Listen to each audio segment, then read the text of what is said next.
Well, here's a quick quiz question for you. What's worse than another political debate? Another Lindsey Williams DVD issued. Oh my God! That guy's still around. I'm going to go over that a little bit too on this video. I saw. I don't really watch. I think it's Jay Snip. Is that the guy's name? The latest from Lindsey Williams. I was like, God, is that guy still around pumping those DVDs? He hasn't been right since Ken Fromm died. I know that, but I'm going to tell you, like, information he's getting is really probably coming from the mainstream media, and I'll show you where it's probably coming from. But other things are going to be coming out here on these airwaves. Now, I like putting things out in like simplistic ways. And I know, like, I put the motorcycle videos out there, pictures and stuff. Here's a girl with the scooter. Probably a very smart idea to get a scooter, too, by the way, because, um, I think one of the things that, when the silver goes up, you're going to see the oil go up. You're going to see all the commodities go up, the food prices go up. And it's going to be a problem on your day-to-day cash flow, when you've got to put gas in a car for short trips because maybe it's not good for going to work, but it's good for short trips, right? And the scooter's not a large investment. Now, as far as like your woman thing, I know some people said this is the kind of woman you want right here, right here, the no nonsense woman that can fix your motorcycle and all that type of stuff. Don't go for the fancy stuff, all right? I'll tell you that right now. The worker bee, that's what you want, okay? That's another practical freaking side of the investment angles because who you get involved with can be a major problem with your cash flow. The high maintenance types. High maintenance types might look like really great eye candy, and that's very, very solid investment advice. The high maintenance types are not the kind you want to get involved with, to tell you that truth. So here's the type that you want to get involved with right here. No nonsense girl that knows how to fix the motorcycle. This is a financial advice too, okay? So just kind of throw the thing out there. You don't want to get involved with politicians, stuff like this. By the way, this was Hillary Clinton. I just want to mention because, I said what's worse than another political debate, another Lindsey Williams video. I'm going to probably get a little bit on what Lindsey Williams said or something on his last video a little bit. Here's Hillary Clinton acknowledging Donald Trump, about Donald Trump. He's right, as the fly lands on her forehead and transfers the devil's spirit into her body. Right? It's just, this is probably the Hillary clone because she doesn't have too many wrinkles on her. So anyway, and Hillary is trying to, appeal to the Christian right as she rides the horse of Babylon, the seven-headed horse of Babylon. She tries to make herself appear all pious. The lady for all occasions. Well, this is the deal. Politics and investments in business, a lot of stuff, there's a lot of commonality. There's a lot of big sales pitch going on with a lot of things. I mean, one of the reasons I actually got on this YouTube too was because I was a little bit pissed off about some of the people that were presenting some of the information on the financial stuff, and I realized these guys didn't really know much, and it's like, I don't have like this special inside information, but I have been exposed to things that are like really wild in the business world, and I probably got more exposure to various things that go on in the business world and economics and through the CPA firm and also being an accountant in some large projects and talking to high-end people that I probably got more knowledge than a lot of these people that are commenting on this. Not that I would know, because if I knew, if anybody knew the future of silver or any commodity, you'd be a gazillionaire inside of a year. But be that as it may, us hardworking people like hardworking women here on the couch are going to just, put their hardworking money into silver because, honestly, you just can't trust the damn banks. That's really the deal. It's like everything is shielded from the public view of what's really going on. You really don't know what the mechanisms are. Now, I'm going to actually discuss a little bit, too, about, I'm going to get on with a little bit with, because I got it from Jay Snip, actually, to tell you the truth. I didn't get a DVD by Lindsey Williams, but I was listening to what Jay Snip said. I said, wait a minute, this information that Lindsey Williams exposed it's public information. So I'm like, here you go again, another freaking yo-yo game. But it's like, what drives the internet, what drives the giddy minds, blah, blah, blah, right? But before I get into that, I want to get into some of the more important things. Well, for one thing, the stock markets, when we're looking at the stock markets, okay, the stock markets have been acting at their all-time highs, I guess, in 2016. commodities have started to go up in 2016. Even the food prices started going up in 2016, right?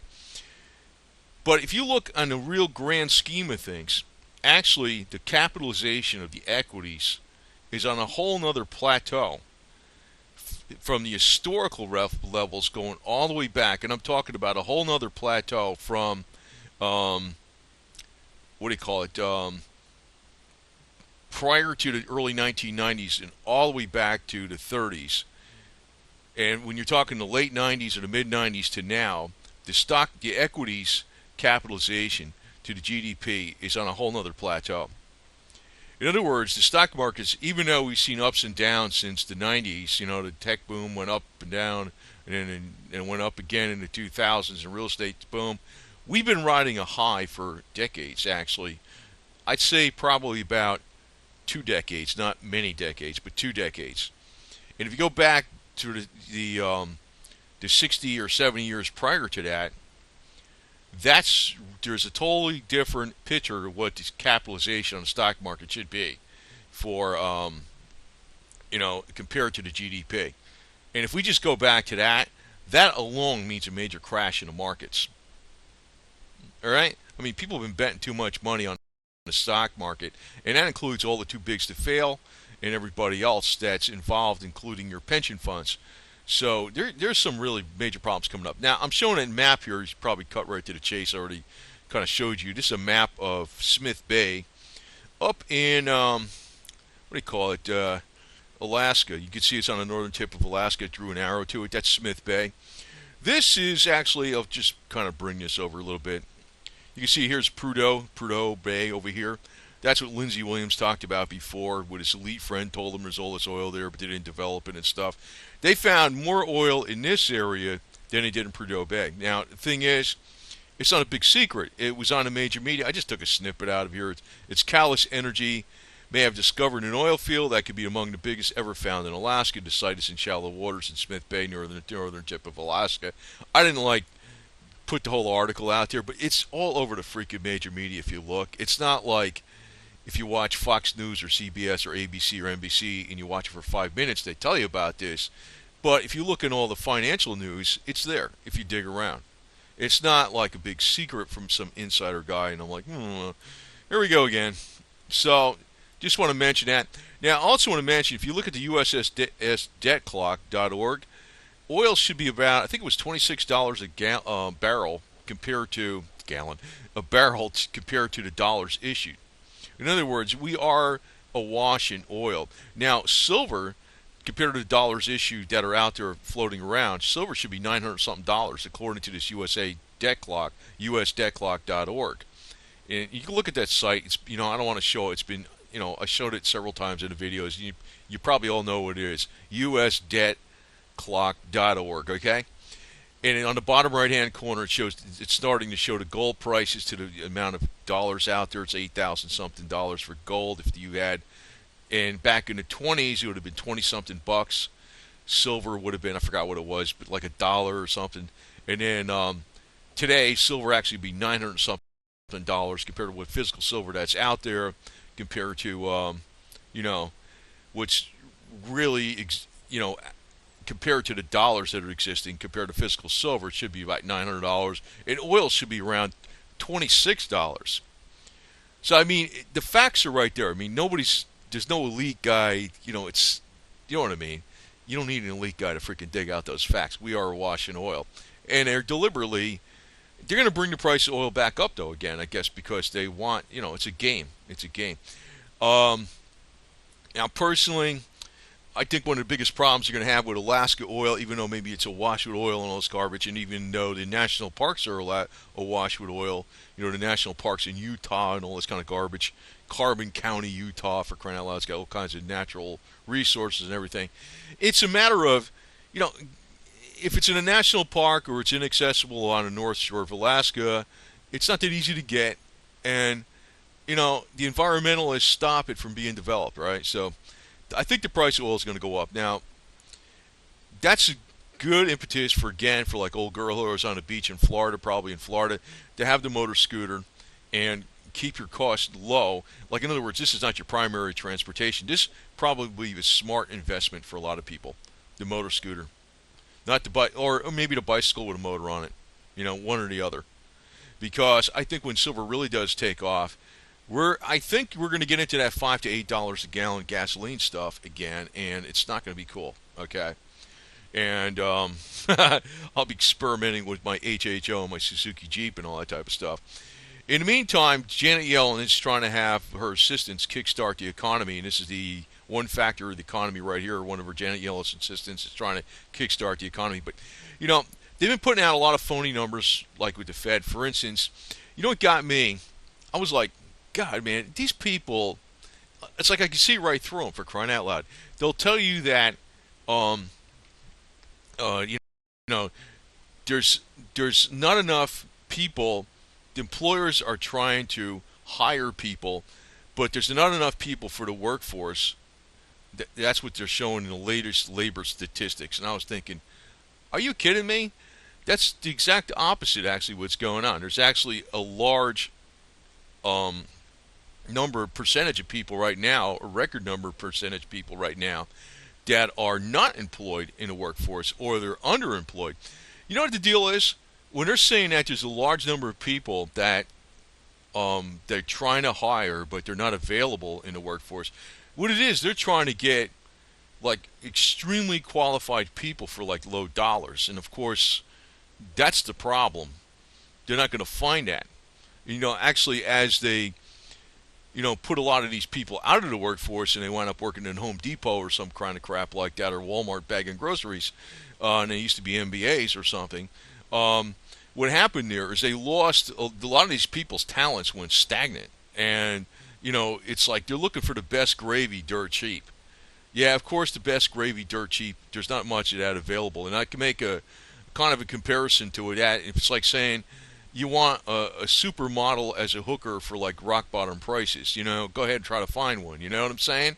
I mean, if you just want to put it as an analogous example to really drive home a point, you're not going to get the best Pamela Anderson lookalike supermodel as your your hooker for like rock bottom prices. And that's exactly what's going on with the corporations when they're trying to hire people for rock bottom prices and they're saying, we want the best talent at rock bottom prices. Well, you're not getting it, pal. That's exactly what it is. And, to me, nobody should work for these corporations anyway as much as possible. You're better off working for yourself, even if you get less money, because you're not part of their crap. Because whenever they hire you, they'll throw you right out to the wolves in 2 seconds flat. But the other thing is, you're not learning to be independent. That's one of the problems. And you can ask old girl here about being independent, because old girl here is about being independent. It's rough being independent. But, it's like people do not really see what's going on 100% in the economy. I know they hear the doom and gloom videos and everything like that. But the reality situation, if you look at shadowstats.com, that guy will tell you what's really going on. There is high unemployment, but the other thing is, the manufacturing has been going down steadily. And you know why the manufacturing's going down steadily? Because that's why the commodity prices are going down steadily across the board. It doesn't look good. An old girl here doesn't think it looks good too, Cheer up, lady, Anyway, so in the meantime, it's like a waiting game. It's like we're sitting in traffic on a bike waiting for the traffic to move with this, and it's aggravating. I know. I'm waiting. You're looking at some rays of hope, looking at the metals going up here recently, and then they come, not say couple weeks ago, then all of a sudden they start crashing down again. And I think that was another game, because anytime there's going to be an upcoming fiscal crisis in one of the large banks, they always drive down the price of gold before that happens. That's another thing. It's like maybe a little bit of a conspiracy theory, but that's another thing. They artificially drove down the price of gold again recently, after things were moving up again, right before that. And I'm talking about in the last few weeks. It was up, then it was down hard again. But, they're manipulating the markets left and right. And if you look at that USDebtClock.org, down in the bottom right hand corner, you can see really where the price of gold should be with the number of dollars that are issued. It should be, I think it's $8,700. And of course, the debt clock is now, the debt clock is going to be over, more than likely going to be over $20 trillion by 2017. Trump is probably going to make it in office, but he's going to inherit a major recession. The major media is already talking about it. The major media is going nuts on Trump, that the aspect he's going to make it in office. And I'm thinking, well, too bad, major media. It's like we bridged the gap again here. Trump is going to freaking make it in. I flip-flopped a lot on this guy, Trump guy, and but I also realized the political leader that we have in the White House is not going to really. He's going to inherit a freaking mess and a half, and it's going to take a lot to undo what's been going on for many years. One person can't, a person can't undo this. It's really going to have to be more like a morale type of leadership that can spur on people to have a positive attitude. And that's really a lot of what my videos are about, because even like when I put out some of these doom and gloom quote unquote videos, I put them out with a positive twist. I don't like putting them out stuff where people are, I tell you the reality situation, but I don't like freaking putting them out and telling people like, oh, this stuff is so bad, and, it can't be fixed. It can be fixed, man. Even if you went into the worst inner city in the world, like Detroit or something like that, and, old girl here says she's in Detroit or New York or something, tough emo girl. If everybody just picked up and rolled up their sleeves and just went out there and freaking did something positive in their neighborhood right then and there to, improve the situation within 50 feet of where they lived, it would turn around in seconds flat. But when people are psychologically gigged all the time, where they're freaking told that, they're always pitted against each other and things like that, and having rotten attitudes, it's like nothing ever freaking comes out positive. But things can turn around overnight with the right kind of attitude. There's no doubt about that. It's not even like money or material wealth. It's just like what people actually do. The smallest things anybody does in a positive light all adds up. It's a multiplier effect. It's when you look at the money too much, that's when you get jinxed. You got to stick your eye on the ball and just have a positive attitude and just keep going and going and going and be constructive and do things for people. So, that's really what's going to turn around the economy more than anything. And that's probably, I think, where Trump is probably going to help the economy most, because it's not that he's going to be able to say, oh, we're going to spend this much money here and that and all this. It's going to be more like a morale type thing, because he might get people fired up a little bit to and motivated a little more. And that's been one of my things when I'm trying to do these videos, because I don't want people like down in the dumps, even if the situation's bad. The situation in the United States, even like the infrastructure in the United States, is falling apart. The bridges need repair, the roads need repair. The spending on infrastructure in the United States has been going down. And at the same time, manufacturing's been going down, like I mentioned that before, because that's why the commodities are going down. But food prices and energy costs have been going up in 2016, along with the metals going up somewhat. But as food prices and energy prices go up, you're probably going to need those metals to survive. And it's not going to be that super easy, like a get-rich scheme. So, just want to actually reiterate, though, that people, when they're looking at the metals too much and the prices, sometimes that's a jinx too. When things start heating up again, there's going to be crazy predictions for thousands of dollars of silver. Actually, the reality situation is that silver could go to hundreds of dollars an ounce at one point in time. It really should. But I'm not sure how that's really going to work out, because we are like all part of the electronic banking system. And the electronic banking system, I think, is just going to keep things down, no matter how well you, how well the markets actually go. The electronic banking system is going to hold that price down. And if the whole freaking thing does fall apart completely, well, there's going to be so much social unrest. You really don't want that. So, I don't want that to happen. I'd rather have the silver go up quite a bit and not, have the social unrest, rather than have silver go up through like a ridiculous amount and have a lot of social unrest. I don't want this. So I mean, I'd rather have the United States being running fairly smooth, as it is right now. I don't want social unrest because I think there's a major cost of that involved in that. But so I mean, these people that are pushing for the thousands of dollars an ounce silver on the airwaves, they're just they're playing games. They're just playing the crowd. They're looking for points with their videos or whatever the hell it is. I mean, it definitely is possible that silver could go up to hundreds of dollars an ounce at one point in time. I think that's going to take some years, but I think what's on the horizon, probably even in 2017 or even in 2017, I think. Well, first off, I think silver's going to be around in the mid 20s by the first end of the first quarter of 2017. I said that before in another video, but by 2017, but it's really I think the economy is going to start showing its ugly horns, whereby you're going to see the stock markets coming down, and we've already seen the bottom. I think the long correction in the commodity prices back in 2014 and 2015. In 2016, now the bull market's begun. So it's not like we are, but what happens is with commodities, most of the gains all happen at the very end in the last several months. And that's where you're not going to really be able to know exactly when that is.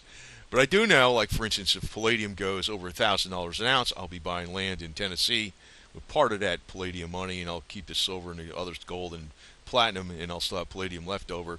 And I'm going to be doing that. And that is not too ludicrous because I know palladium's already been at 900 something dollars an ounce already just less than a year ago. But as far as silver, I think is going to very easily go over $50 an ounce again. There's not going to be any losers in the metal at all, ever, unless you're invested in it electronically, because I don't trust the brokerage accounts. There's not going to be any losers in it at all, as long as you held on to it. And like I said, it's like being parked in traffic on your Harley, and your engine is heating up your leg, and the smoke from the fumes is coming up in your face, and you're stuck behind this freaking van. That's kind of like what's going on when you're waiting for the price of silver to go up. But it is going to go up. The traffic's going to move, and you're going to be rolling down the freeway again pretty soon at one point in time, and in the breeze and in the money. But again, just beware of like some of the soothsayers out there. I mean, I know I've been criticized, but I honestly, I think, without bragging, I think I know more than the people that are actually making these silver videos. Even though I don't like talk as professional, I've been around in the accounting, and also besides even in the accounting field, because the boutique investment firm was attached to the CPA firm and all that. It's like, it's not like, and honestly, nobody really freaking knows exactly what's going to happen with the markets. Even like, Harold Hamm, Hamm, Harold Hamm, with the guy that was the $50 billion net worth that was in the shale oil industry in the United States. He took all, he expected the shale oil to be all far more rebounded than it is by now. And you could say he was the biggest expert in oil going, right? I mean, there's a lot of people out on the top that don't always get it right. Even the very best people that were extremely successful. It's just how it is, man. It's like, it's beyond the control of anybody. That's why, and anybody tells you the elite are doing this, it's like, get the hell out of here, man. That's a con job right in itself. I just want to tell you that. I mean, yeah, maybe there's certain elite people that have certain groups, and they're all trying to do different things, and they got plans for something. They definitely don't get what they want, and it's like, that's a no-brainer. If somebody tells you that, no kidding. I mean, there's elite that are in the tech industry that want something a certain way. There's elite in the government and the Federal Reserve that want something a certain way. There's people in the agricultural industry that want something a certain way. There's people in the oil and energy industry that want something a certain way. There's people in the scientific and NASA community that want something a certain way. People in the military community want something a certain way. And it's like, they all don't share the same interest, I mean, duh, no kidding.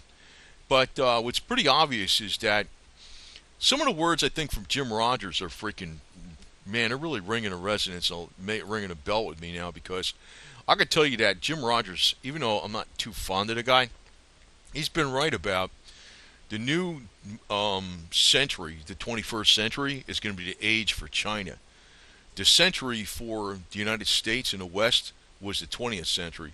The century for the UK, the British Empire, was the 19th century. It's like the sphere of influence has moved from the British in the 19th century to the USA in the 20th century, and it's going to move over to probably to China in the 21st century. And I think he's absolutely right about that. Or in the Asian group of countries, maybe it just won't be China. Maybe it'll be China with Singapore and Hong Kong and Taiwan, or if that's part of China or whatever. Japan might be all, I don't know. I can't really say all the Asians all get together, but it's like, it's going to, the sphere of power of the world is going to go there. And, maybe in the 22nd century, it might be Africa, because, probably I think there'll be world wars between the Asians and the Caucasians and stuff, and then in the 22nd century, Africa will be the only thing remaining, and they'll be the ones that are running the world. It doesn't sound like it would be that way right now, but it didn't sound like the USA would be anything from the 1700s or the 1600s to what happened in the 1900s, right? So it'd probably be Africa in the 22nd century, which would be the 2100s. They'll be the big deal then. So anyway, that's power moves, but principles stay the same. And that's really why you got silver, So hang tough like old emo girl here in Detroit or New York, whatever the hell it is, and you're going to do fine. The problem is the waiting game. The waiting game. And they're all going to, I'm going to tell you right now, most of the people I think that are big channels on the silver, they're disinformation agents, a lot of them. I got to be quite honest about this, because I'm going to warn you, because it's going to be very, very, very erratic and all over the place at the end. Nobody's going to know the top, except for a few inside people, and they're not going to tell you on YouTube. I'm not going to know either. But I know that probably the one thing I'd keep more than anything, a reserve of, is silver, because of the medicinal properties of it. But other things I'm probably going to dump on land and buildings and power generation equipment and things like that, that are long-term capital investments that I can use for many years. I don't think I'm going to dump all the silver, period, no way, because it's got medicinal purposes. But I also realize, I'm not going to try to get the exact top. I'm going to be looking very carefully at what the next move is. And the next move is actually just as important as you getting the exact top of silver. In other words, if you got the exact top of silver when you sold it, and you made a bad investment where you put your money at, whatever you capitalized, and it was a wrong thing to do, well, you just lost the fruits of your labor, right? So it's not like silver's the be-all, end-all of everything. But again, just want to reiterate that a lot of these so-called inside information come from the elites. It's public information, man. It's public information. As a matter of fact, I scour a lot of the major financial news things all the time, and I just take tidbits out of different things, and I just put out a simple video on it. But it's like, the reality situation is capitalization in the stock, the equities, has been really way skewed on another plateau since like the mid or late 1990s. If it gets back to just the regular plateau it's been at since the early 90s and back all the way to the 20s, that alone is a major market correction. And that's not even including like the PE ratios and all the other kind of garbage that's going on right now in the markets. The other thing is that food prices have been increasing this year, along with the commodities. But food prices have actually been increasing faster than the commodities, which tells you one of your better investments, which could be a hands-on investment, is growing food. And that's another thing Jim Rogers is major bet on. The guy's not doing any farming himself, but he's just, investing in farmers, But that might be something you could do with just potted plants and stuff, right? What the hell, right? What the hell? And, everybody, and one of the things I could tell you where the elite don't have it together, man, big time, one of the things is, well, look at the $100-something million they put on Jeb Bush. They lost that money, right? Look at all the money they put on Ted Cruz. They lost that money, right? Now look at all the money they're putting on Hillary Clinton. I think she might lose. She should lose. She should lose. I don't know if they could cheat that much. And the thing is with and this is what I'm getting at is like this is where elite make bad bets. I mean, there's oil barons that screw up. You know, there's people in the tech industry that screw up. I mean, I think Microsoft is screwing up big time now. I mean, they'll never buy their products again. I don't like them anymore. I mean, there's a lot of things. And look what even happened on these social media things. Look what happened to MySpace. MySpace screwed up. Remember MySpace? They used to be the big freaking giant, and also went down. I used to be on MySpace back in 2008, 2009. I think into 2010. I got off of it. That was when I was anorexic. I was like, believe it or not, I was anorexic practically. I was, man. I was like ribs. Not anorexic, but I was pretty damn close to it. And I was on MySpace back then. But, yeah, and, that's the deal. That's the deal. I mean, things change, man. The best freaking minds don't have everything right. Look at the power struggles that happen in Rome with the emperors and the greatest military leaders. How many of those people got killed? How many of those people got screwed up that met violent deaths because they thought they had it all figured out? Yeah, sure. You know what I mean? So it's like what I'm telling you here is probably just as good information that you get anywhere else, no doubt about it. And what I really look at with the equities, why they're coming down, is that plateau. That plateau has been, ever since they deregulated everything back in the 90s. It's the equities went up, the real estate went up, the credit bubble for personal credit bubble's way higher. There's 3.5 times more credit out there since the last crash in 2008 than we got today. We got 3.5 times more credit out there now than we had in 2008. There's enough credit out there that if people try to pull out cash right now, there'd be a problem where they wouldn't be able to get the cash out of the bank because there isn't enough liquidity in the system, which we almost had a systemic failure back in September 28th, 2008. We almost did, very close to it. And I got that from, I don't want to say the guy's name, I also got that from, I know it was from Hank Paulson and whatever, Timmy Geithner said that, but it was also the guy that ran the boutique investment house that I talked to on a bunch of occasions before.